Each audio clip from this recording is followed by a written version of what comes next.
welcome to today's lecture on the Third Intermediate Period. I'm your professor, Dr. Rob Steffen, and today we're going to talk about the collapse of the New Kingdom and the fragmentation, invasion, and evolution of the following intermediate period. Now, we've seen two intermediate periods before, but this one's a little bit different, both in the invasions that happen on multiple fronts and in the fact that Egypt never really recovers to its previously lofty heights. That doesn't mean life totally collapsed though.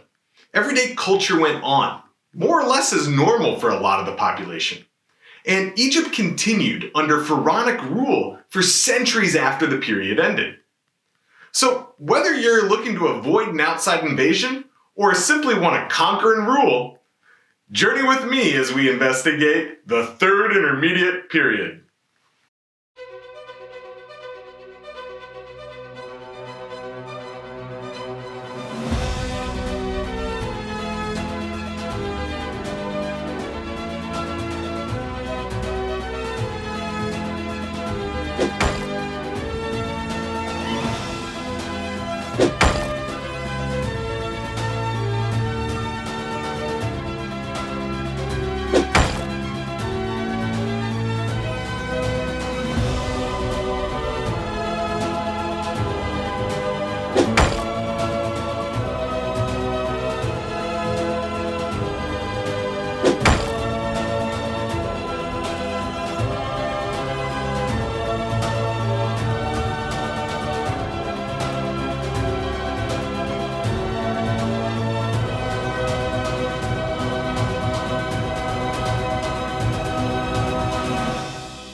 In order to really understand the causes and effects of the Third Intermediate Period on Egypt, it's necessary to step back, zoom out, and think about the broader historical trajectories of the Mediterranean and the Near East. The fragmentation that occurs during the Third Intermediate Period in Egypt corresponds to a period known as the Bronze Age collapse. And we call it the Bronze Age collapse instead of just the Egyptian collapse, because the devastation that occurred happened far and wide across the known world. Alright, so you might be thinking, okay, Bronze Age collapse, what the heck is the Bronze Age? Well, the Bronze Age is the term for basically the whole period of history we've been talking about so far, alright? It begins around 3000 BCE, with the rise of complex civilization in places like Egypt and the Near East. And then it spreads from there to areas like the Levant and the Eastern Mediterranean over the next few centuries. Now, the Bronze Age is marked by some major important developments. Cities and hierarchies in bronze, obviously, and priesthoods and monumental architecture, and perhaps most importantly, the technology of writing. And with minor interruptions, like the First and Second Intermediate periods in Egypt, the Bronze Age rolls along rather smoothly from 3000 BCE to around 1200 BCE. Then suddenly, during the 1100s BCE, things start to fall apart. The citadel of Mycenaean Greece is destroyed. The Hittite capital at Hattusa is burned. The Minoan palace at Knossos falls, and the major sites in the Levant, like Byblos, are crushed as well. The fact that these previously strong, long-lasting cities are all collapsing right around the same time suggests that something widespread was causing the problem. But what was it? What could destroy such a vast array of cities in the Mediterranean, the Holy Land, and the Near East? Well, scholars today argue that it was kind of most likely a lot of things happening at the same time. The perfect storm, if you will. It was natural disasters like droughts that led to widespread famine, and internal rebellions caused by political instability. And invaders took advantage of that instability to then wreak havoc from the outside. Take all these things together and you get a collapse that would potentially be as widespread as we see during the 1100s BCE.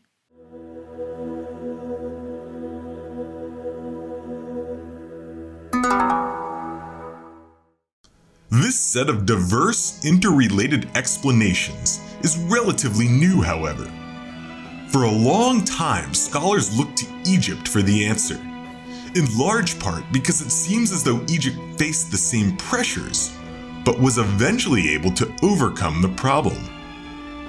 In particular, scholars looked to the battles with the Sea Peoples, a diverse group of naval marauders that show up on the monuments of the late 19th and 20th Dynasty pharaohs of the New Kingdom.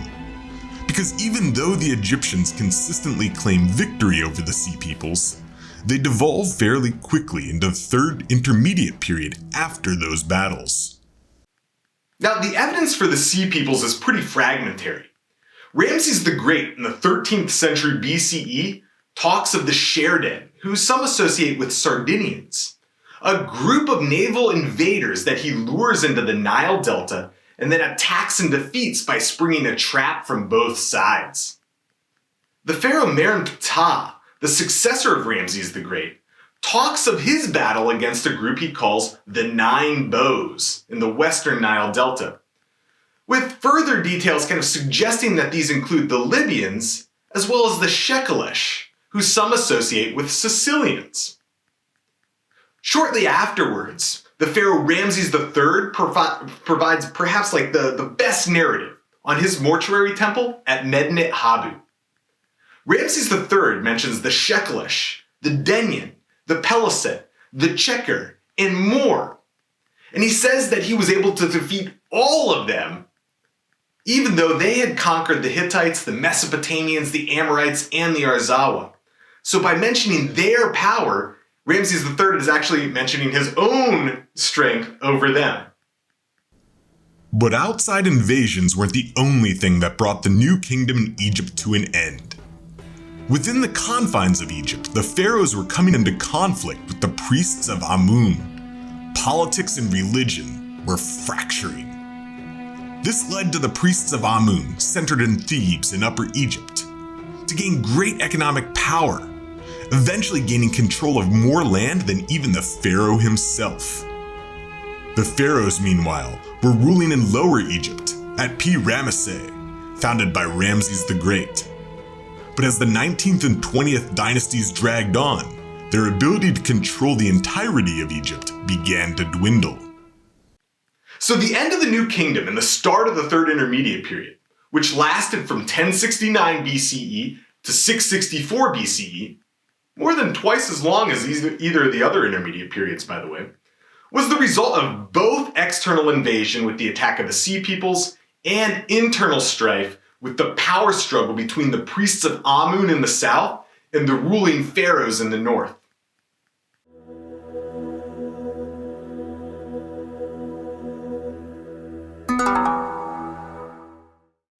We saw that much of the New Kingdom could be defined by Egypt's ability to extend its power beyond the confines of the Nile River Valley and Delta, north into the Levant, west into Libya, and south into Nubia. If that was the case, the Third Intermediate Period could be defined by the exact opposite: the loss of Egyptian power outside the confines of Egypt proper, and the incursion of Libyans and Nubians and Mesopotamians into the heartland of Egypt. One of our best ancient sources for the problems that arose at the beginning of the Third Intermediate Period is a papyrus known as the Report of Wen-Amun, which was set during the reign of its first pharaoh Smendes. Wen-Amun, as you might be able to tell by the name, was a priest of Amun at Karnak. And the Report of Wen-Amun recounts his journey to the Phoenician city of Byblos in search of cedar wood, the famous cedars of Lebanon, if you will, in order to build a new ship to carry the cult statue of Amun.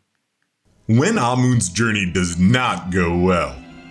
First, he stops at the port of Dor, ruled by the Checkers, who some scholars associate with the Greek Teucrians. And there poor Wen-Amun gets robbed. Once he does get to Byblos, in modern-day Lebanon, Wen-Amun asks for cedar wood, expecting it as a free gift like his predecessors had received. Instead, the king of Byblos says Wen-Amun has to pay, and he has to wait around, like an idiot, while sending to the king of Egypt asking for money. Once he finally paid and got his cedar wood, he set sail for home. But he was blown off course to Cyprus, where he was attacked by an angry mob and almost killed until he eventually got protection from the local queen. The text ends there with no resolution as to what happens to Wenamun in the end.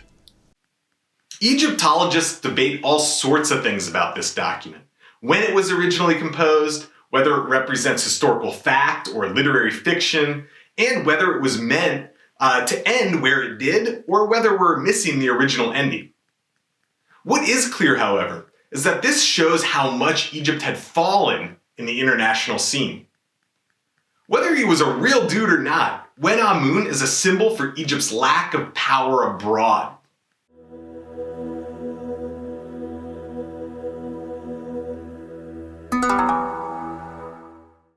Starting with the 22nd dynasty, Egypt was no longer ruled by ethnic Egyptians. The 22nd dynasty began with the reign of Shoshenq I in 943 BCE, and it's telling that Shoshenq didn't bother to go by an Egyptian-style name. Now, Shoshenq was actually born in Egypt, but as his name suggests, he belongs to the Meshwesh, an ethnic group of ancient Libyans who began to settle in the Nile Delta region way back in the 20th dynasty, as New Kingdom power was waning. With Shoshenq, this once immigrant group had taken supreme power within Egypt. And you know what? Things were pretty good. Often the Third Intermediate period is seen as a time of complete chaos, in part because of foreign rule in Egypt. But Shoshenq, and his immediate successors, seem to have done a pretty good job ruling the country.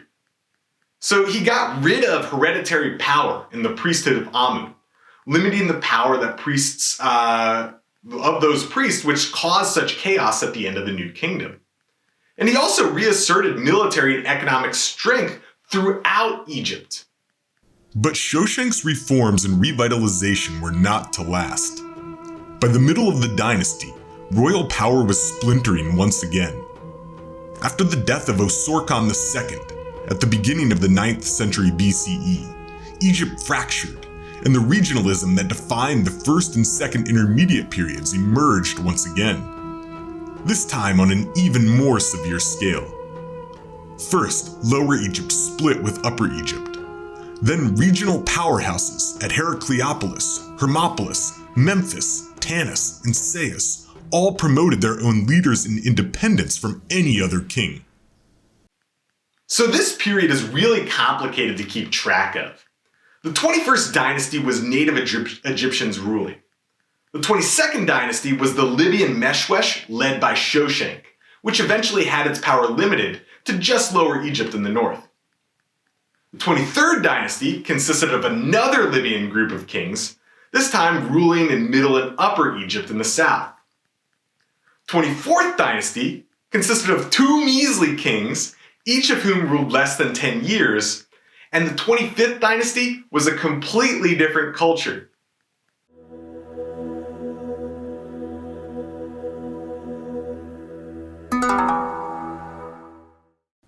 While Libyan leaders were fighting over who was the rightful ruler of Thebes in the south, and well, all of the north, the Nubians began to take advantage of the chaotic situation. This began with the Nubian ruler Kashta, who marched all the way to Thebes and then took control.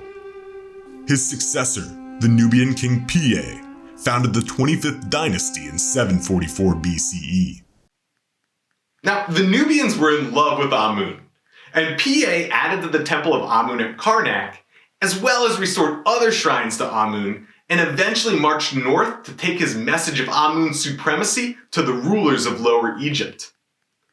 He was relatively successful in doing so, conquering Hermopolis, Heracleopolis, and Memphis.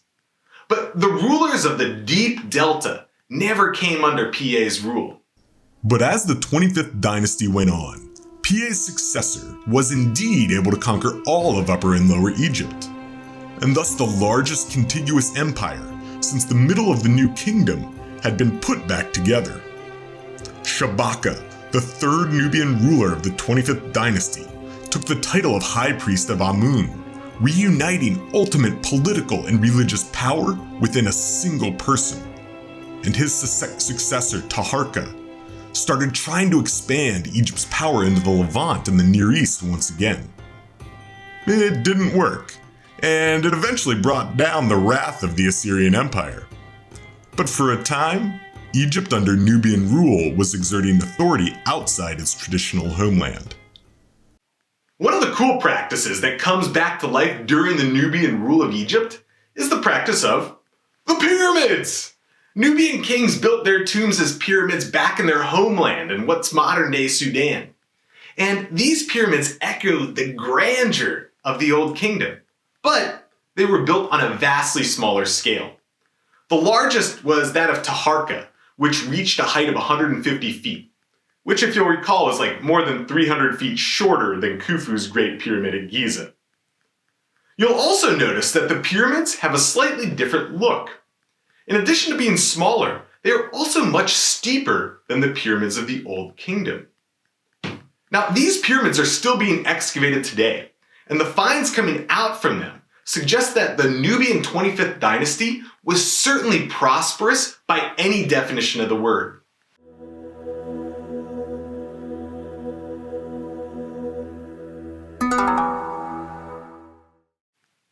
The Third Intermediate Period, like the first two intermediate periods, experienced fragmentation and regionalization.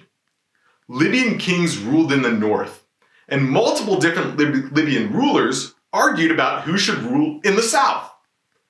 Nubian kings then eventually took advantage and reunited Egypt, but under Nubian rule, of course. But foreign rule wasn't necessarily bad. The Libyan leader Shoshenq seems to have brought peace and prosperity to the Nile Valley and Delta. And the Nubian rulers like Shabaka and Taharqa, well, they ruled over most contiguous stretch of territory in hundreds of years, building elaborate tombs back in their homeland of Nubia. So, just because something's called an intermediate period doesn't necessarily mean that life's no good, just that it's a little bit different. Just a couple lessons you can learn from the Third Intermediate Period.